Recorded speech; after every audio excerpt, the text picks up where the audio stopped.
Welcome back mga kaaldab. Ito na naman po ang inyong lingkod, si Mr. Destiny.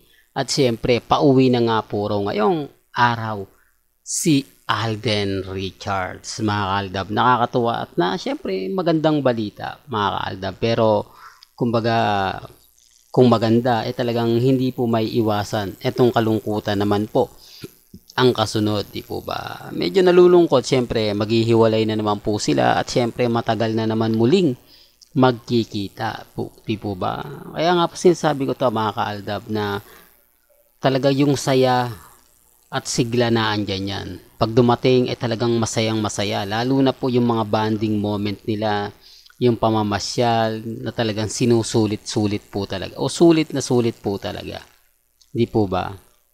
Talagang kapag ka dumating walang humpay ang kasiyahan, pero kapag ka umalis at pauwi na ng Pilipinas, nandun naman po talaga yung lungkot, di po ba? Pero normal lang yan, di po ba? Sa ating mga OFW na nagtatrabaho sa ibang bansa, di po ba? Pag umuwi ng Pilipinas, masayang masaya, di po ba? Walang kumbaga araw na hindi kumbaga namamasyal, walang araw na puro saya. Pero pagka dumating yung point na alis na, talagang kitang-kita mo naman. Sinasabi ko lang po ito para lang po sa kaalaman ng lahat, para lang po sa mga taong dumadaan at bumibisita sa channel ni Mr. Destiny. Di po ba? Dito sa video na to, sinasabi ng iba na umiiyak na raw po rito si Alden Richards at si Daddy Bay. Siyempre, hindi na rin po ipapakita yan. Di po ba? Yung lungkot, di po ba? Kailangan itago mo na. Di po ba? Although, masasabi natin na hindi nga po talaga maganda yung makikita natin. Pero at least mga kaaldab, magkikita pa rin. Di po ba? Nasa huli pa rin po yung saya at sigla. Kaya safe sky na lang para kina Alden Richards at sa kanyang pamilya. Di po ba? Siyempre kapag ka ganyan, trending po si Alden Richards. Di po ba?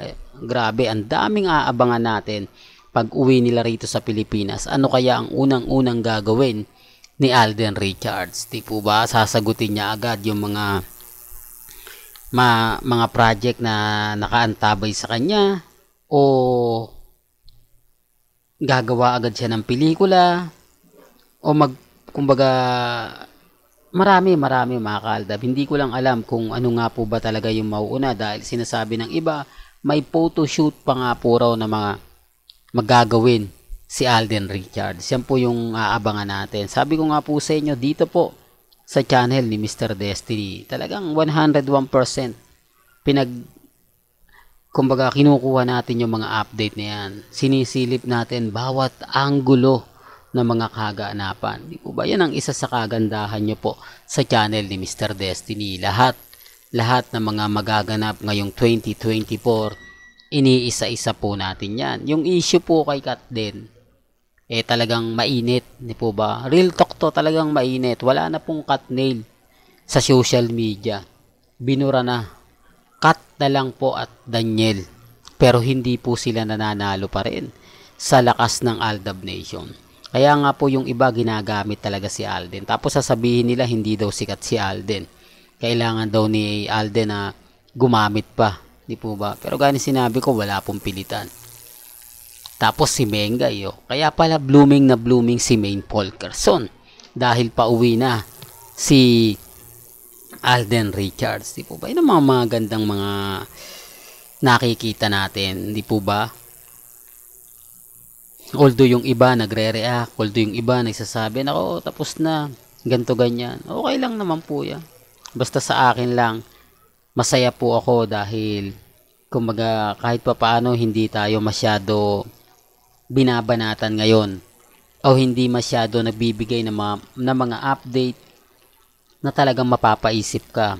Update na talagang iinisin ka. Ibig kong sabihin yung kumakalat ngayon, di po ba? Makikisawsaw, kumbaga dadagdagan nila ng mga ganto ganyan, di po ba? Tapos mga post, wala po silang post na ikaiinis po ng Aldab. Yun ang isa sa kumbaga nagustuhan po natin. Kaya nga sabi ko sa inyo, maging matatag lang kayo. Hindi naman po tayo inaano ni Maine yung tipong binabasag, di po ba? Kaya nga po yung iba nagsasabi na dapat kasi mag-post si Mengay. Dapat kasi magbigay ng update si Mengay. Eh si Mengay kasi hindi rin nagpo-post eh. Hindi katulad nila Maha, nila Rambo, real talk to. Pansin nyo ngayon si Maha, tsaka si Rambo, ang sipag mag-update sa kanilang social media account. Hindi po ba? Although hindi ko na pinopost yun dahil hindi naman po tayo. Kumbaga, yung mga ibang vlogger yan, nakikita ko, napapadaan sa wall ko, syempre nagte-trending siya, pinag-uusapan, di po ba, ang daming mga posts, maliban lang po talaga dito kay Mengay. Ito lang po talaga yung sinasabi na mag-asawa daw pero wala namang update. Totoo naman po eh. Hindi po ba nyo naintindihan yung sinabi ni Henyo Master Joey De Leon? Kasal, serye. Di po ba? Ibig sabihin nun, may hangganan.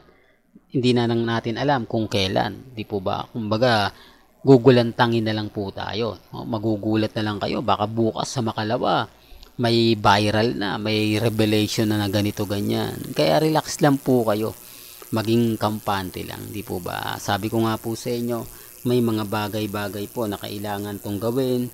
Kailangang tapusin. Di po ba ang sarswela? Kung kailan po ito, hindi po natin alam kung anong magaganap, kung ano yung mangyayari, abang na lang po kayo, di po ba? Kaya nga po sabi ko sa inyo, relax lang, wala pong magaganap na cut din, binabasag na po natin yan.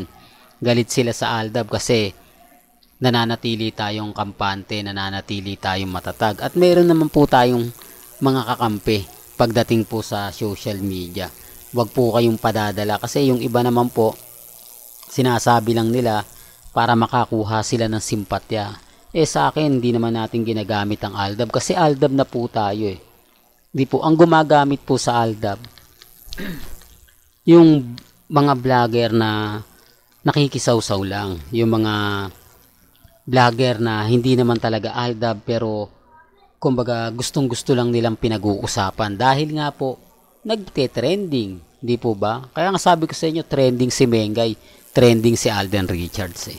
Well, hanggang dito na lang po ang ating latest updates. Kaya kung gusto nyo pa po ng pinaka-latest at sariwang update, abay tumutok lang po kayo dito po sa channel ni Mr. Destiny para updated po kayo sa mga latest at sa mga bagong video po na ilalabas po natin maya-maya lang. Kaya kung bago ka lang sa channel na to at isa kang true-blooded Aldab Nation na nagmamahal kina Mengay at Isoy, tama po ang channel na pinuntahan mo, kaya consider na po kitang bagong subscriber. At huwag mong kalimutang i-share ang mga video po natin sa mga mami, sa mga titas, at sa mga senyor. Hanggang sa muli, salamat po sa panonood at pakikinig.